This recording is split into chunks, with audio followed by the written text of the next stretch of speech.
righty. This should be interesting because the Wi-Fi is hosed. So we're going to try an offline live demo. We'll see what happens here. So Google Docs won't even load, so that's exciting. All right, so let's see. So 5 years ago, let's say that you had a project to evaluate the performance of a call center.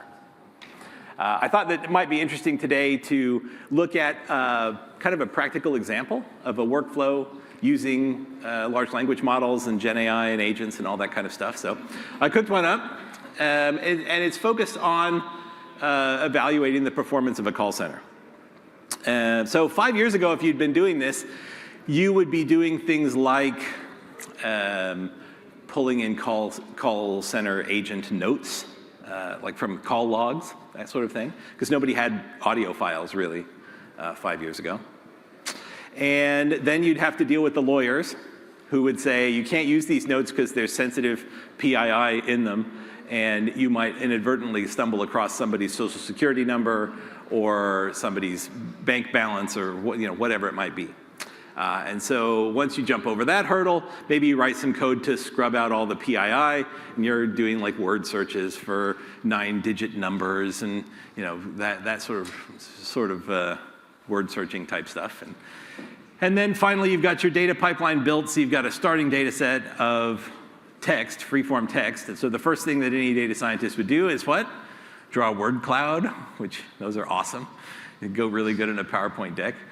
But then you're going to be doing things like, I don't know, maybe some topic modeling or some sentiment analysis. Maybe you'd look at individual call center agents and see how their sentiment compared, like was it a good call versus a bad call, and maybe you start to do some things like that. Maybe you've got some specific keywords that you might be interested in, some compliance-related things. Are they violating any particular rules that we have about how they interact with customers or something like that? And particularly if it's a third-party call center, like most of the call centers today are, like a contract kind of thing where you train the people and they process your calls in that way. Wow. Computer fell asleep. There we go. Okay. I was hoping the Wi-Fi would have come back, but no. Then you might go and do these things and make maybe a dashboard or something like that. Not so anymore. Definitely not the way. Ooh, the internet's back. All right, awesome.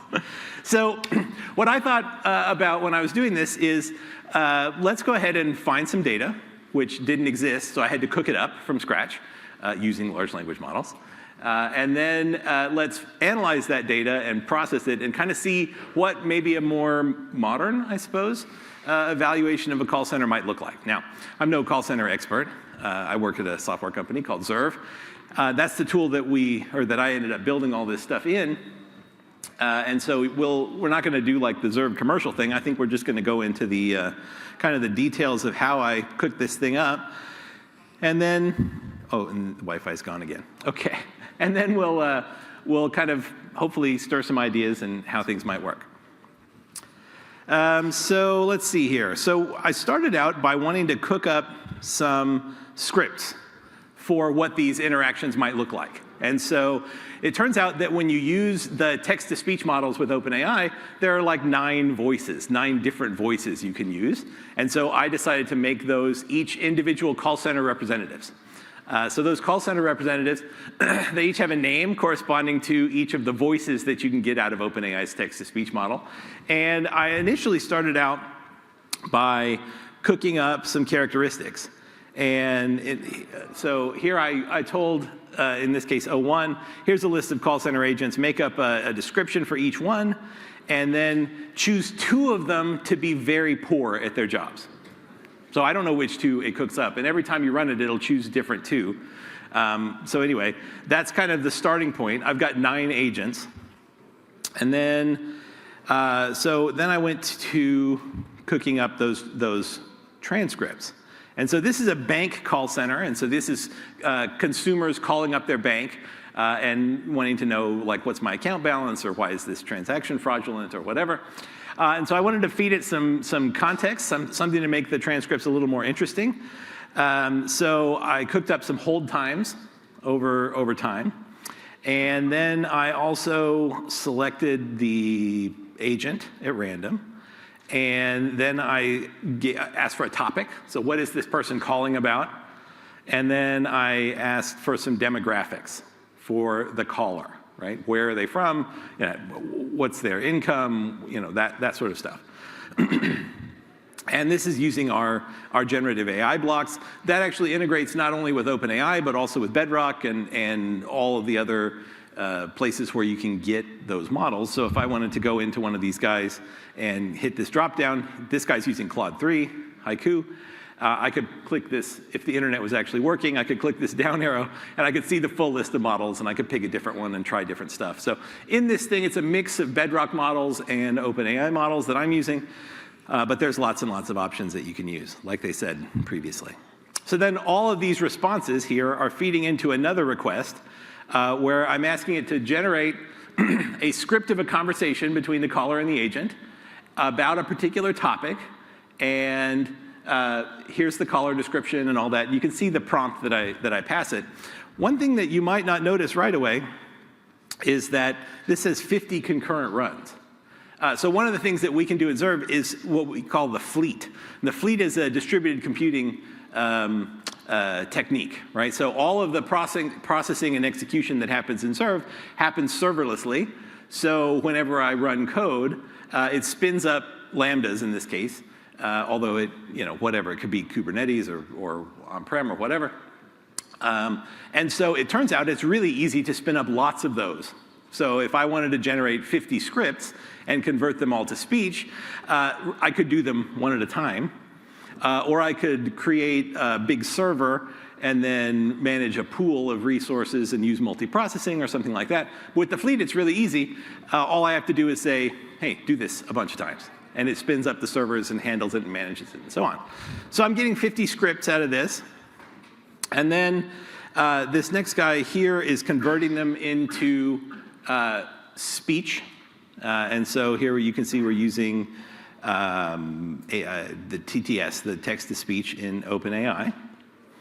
And then this code here dumps it to a file. And so if I look over at my file system, which won't load because the internet is not working, you'd see a bunch of MP3 files. So I ended up creating 50 or so MP3 files every day for the last several days. And they're surprisingly good, actually. So maybe you'll be able to hear. Let me turn the volume up here. Hello? Finally, someone picked up. I've been on hold for 10 minutes. Thank you. So you could kind of, could you hear that? Yeah, so you had some, you got some flavor to it. So the fact that we kind of made the interesting prompts in the background and all that kind of stuff was cool. So you end up with all these MP3 files that you can then go and convert back to text. Right, so here's where the use case sort of starts. So all that was to sort of generate some synthetic data that we could then use to convert back into scripts that we could then process and try to understand the performance of the call center. Now, remember, when I defined those 9 agents at the very beginning, 2 of them suck at their jobs.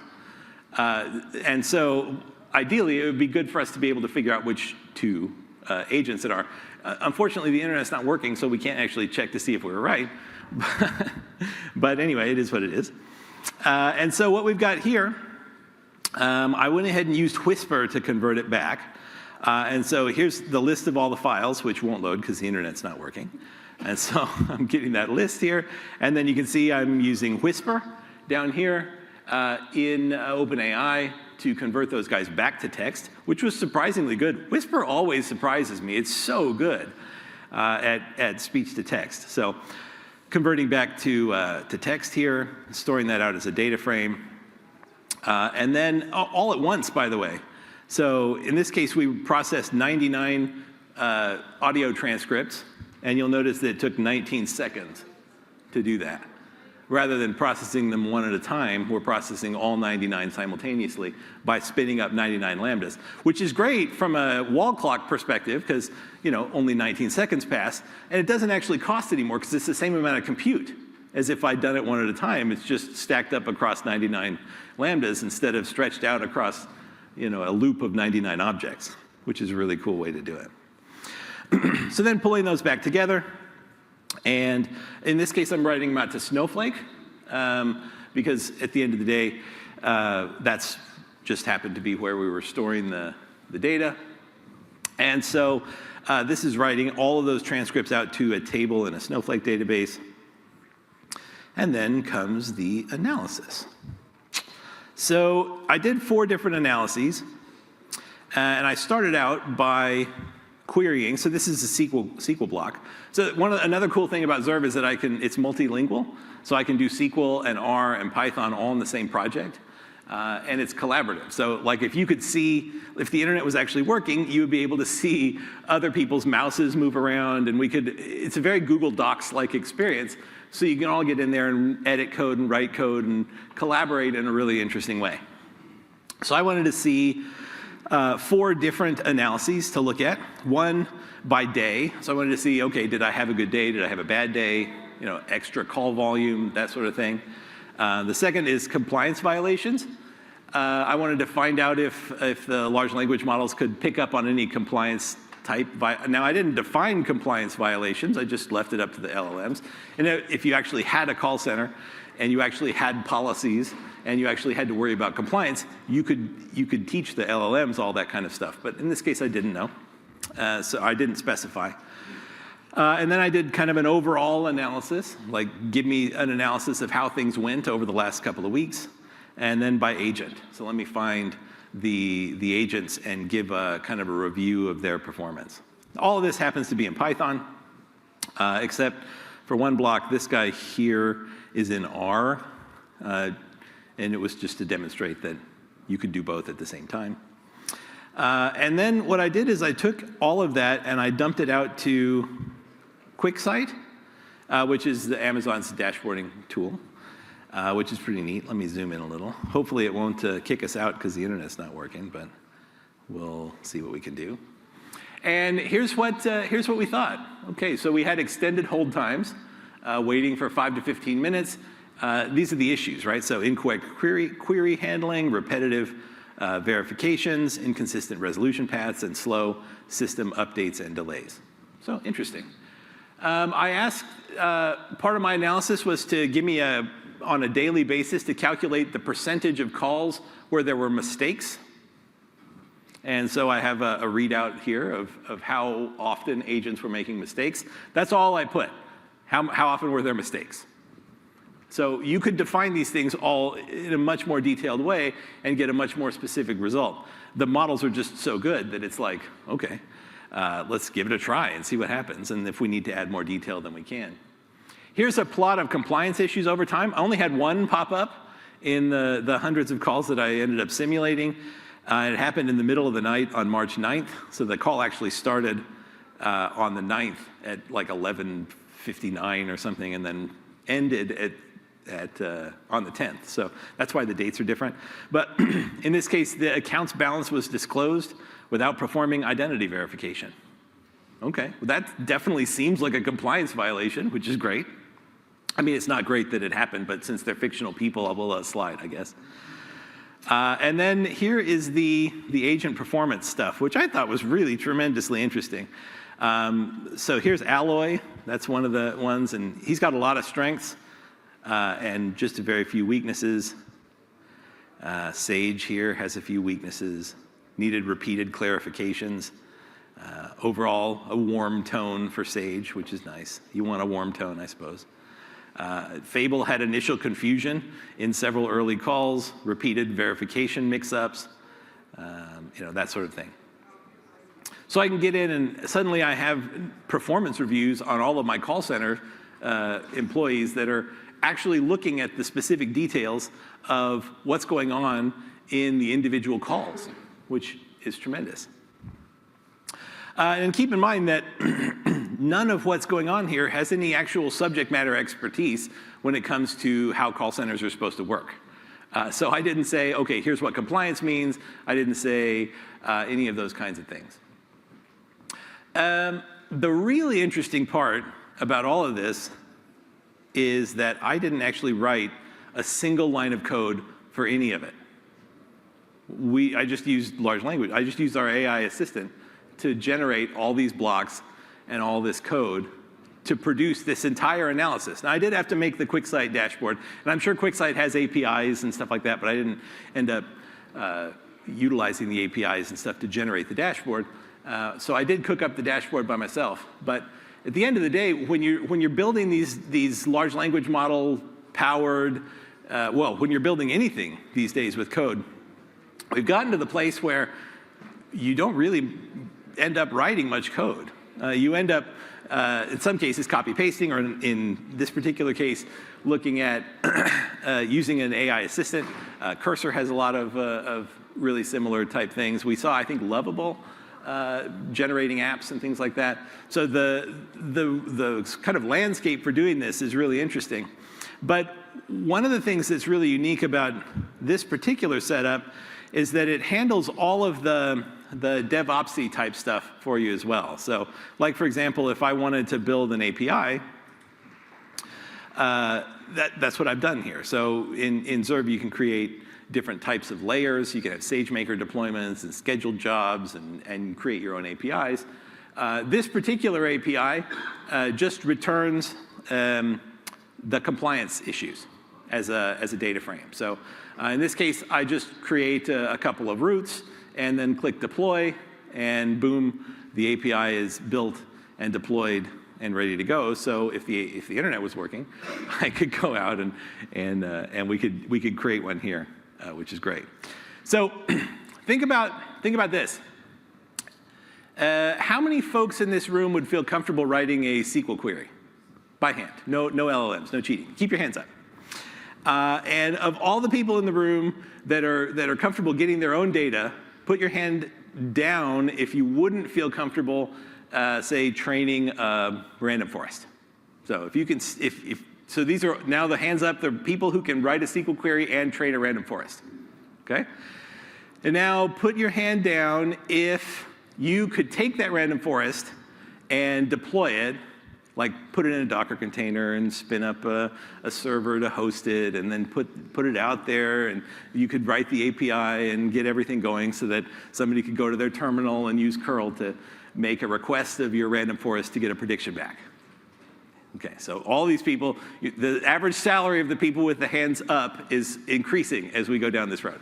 Okay, now how about put your hand down if you could take that service that you just created and you could like monitor it over time, and you could look at like cost controls, and you could get into AWS and figure out all the okay, you get my point, right? Like building these kinds of things is sort of, you can put your hands down. It's sort of a multidisciplinary task these days, where you're jumping from tool to tool. Because if you did write a SQL query, you probably wouldn't write it in the same thing that you would train the random forest in.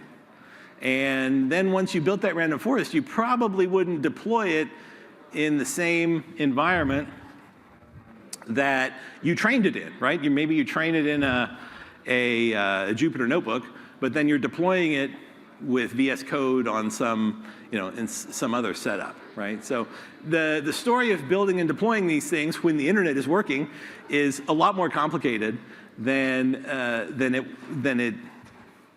really needs to be. Because the toolkit, as weird as it might seem, has been built for other people, right? Like if you want to train a random forest or fine-tune an LLM or whatever, you're going to find yourself using tools that were built for other folks. Like if you're in a notebook environment, notebooks were built by academics to be used as scratch pads in the classroom. Not useful, really, for building software. Or you might go to VS Code or PyCharm or Spider or something like that. But those tools weren't built for analyzing data either. They were just built for writing apps and doing software engineering, which is great, but it's not great when it comes to like analyzing data and visualizing results and that sort of thing. So what we're trying to accomplish here is to build an environment that makes it straightforward to harness all the power of these large language models and the AI assistants and build these kind of agentic type workflows. And then also at the same time be able to do it all in the same place, integrate with things like GitHub and collaborate with colleagues and all that sort of stuff. Okay, one more cool thing before we go, since that went a little faster than expected since the internet is dead. I built this thing the other day to summarize my email. and give me feedback on what's going on. So it's really easy to connect to the Gmail APIs. It takes like 2 minutes to set it up and to do authentication and stuff like that. And Zerve's got like a secret manager and all that kind of stuff, so you can put in your API keys and secrets and all that kind of stuff. So here's a Gmail auth thing set up, and then here I'm getting all the emails from my inbox. I think in this case I'm just getting the most recent 50 emails.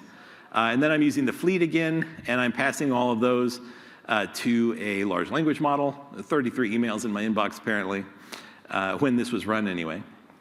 And then I'm pulling all the results together, and I'm asking for a summary of those results and for the large language model to tell me what I need to respond to and what I need to do. It's really good. Like, there wasn't much in my inbox, but it's saying, okay, you need to send out some slides. You've got to figure like some stuff out, whatever, right? So it's great at like identifying spam, filtering that stuff out. So there's some really cool things that you can do here. And I didn't write any of this code either. So, I mean, when I started at Zerve 3 years ago, it was before ChatGPT came out and everything. We were responding to the environment where everything was low code, no code, and everyone had sort of realized that low code, no code stuff doesn't work, right? The emperor's got no clothes on that front. There's no problems that are simple enough that the low code, no code stuff is good enough. You always have to hit the ejector seat. You always have to go back to the coding environment in order to get that stuff built. But now we find ourselves in this crazy situation where code is king. Again, code always was king, but now we don't have to write it. So I don't think we're at the place yet where just a non-code, like where my grandma could go and use ChatGPT to write code and then deploy apps and solutions and stuff like that. We're not there yet. So the experts are still required and important and all that jazz. But in any case, it's kind of a cool world that we're on the brink of here, where you can just like type in a prompt and suddenly you have an entire application that's been built and put together for you. So I think I have a few minutes for questions if anybody has them. Do we do questions? Is that allowed? Let's say yes. Go ahead. Could you explain a bit more about what Oh, we have a mic. That's great. Could you maybe explain a little bit more about, never used Zerve or anything, but what the data types that a block represents are? Is this text? Is it code? It's a cell that you nominate what's in the cell, and then it acts like that, so it could be Ruby code or Python. And then you've got edges between them. What do the edges denote? Are they sequencing things or that sort of thing? Yeah, so the way what's working here, this is arranged as a DAG, right? So your nodes are, they have different functions, but most of them are code blocks. So essentially each code block is an independent, kind of runs its own kernel, but it all runs serverlessly. And we've separated compute from storage. So when the block executes, it spins up serverless compute, and that code executes, and at the end of the execution, it grabs everything in memory, and it caches it, serializes it, stores it on disk. And then the connections between the blocks indicate the passing of that information from one block to the next. So all the stuff that gets created here gets passed down to this block here to be analyzed. Now, this is a GenAI block, so it's actually querying a large language model instead of actually running code. So there is some differences between the blocks. But that's actually the reason why we're language interoperable like we are. So when we take and run some code and say there's a data frame in that code, well, we serialize the data frame as a Parquet file. And R knows how to work with Parquet files, and SQL knows how to work with Parquet files, and Python knows how to work with Parquet files. So we can run all those different types of code on all of the basic data types interchangeably. And so there's no code conversion or anything like that that goes on. But under the hood, that's kind of what's going on there.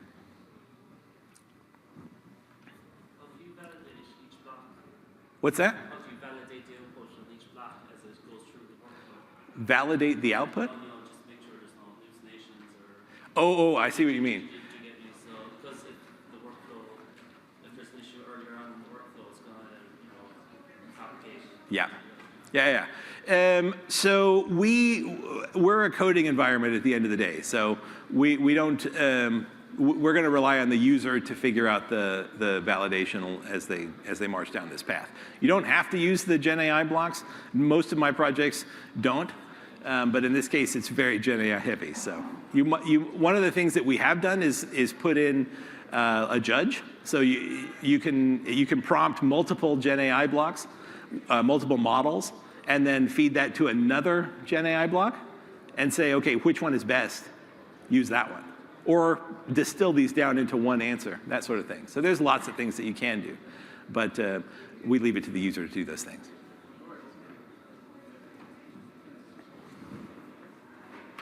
Oh, go ahead. One of the nightmares with like Node-RED and similar kind of drag and drop tools is kind of change control, diff analysis, all that. Mm-hmm. Versus, you know, it's Yeah, right. Like if you've changing randomly between diffs. Yeah, totally. So if you if you try to manage a notebook in GitHub, like every time you open it, you get like 1 million merge conflicts, that sort of thing. Yeah. So we integrate with GitHub, with Bitbucket, with all those things, and of course, maybe the internet's back. So you would assign this to a repo, and then each block would be represented by a file, separate file. And you can look at diffs and do rollbacks and push merges and handle merge conflicts and all that kind of stuff within this. So we integrate with all those tools. And the connections? The connections are saved as a separate metadata. It's in a separate file. So if you do change the connections between the blocks, then you'll have to deal with that sort of stuff. But for the most part, yeah. How are we doing on time? We're done. Okay. Thanks, guys. Appreciate it.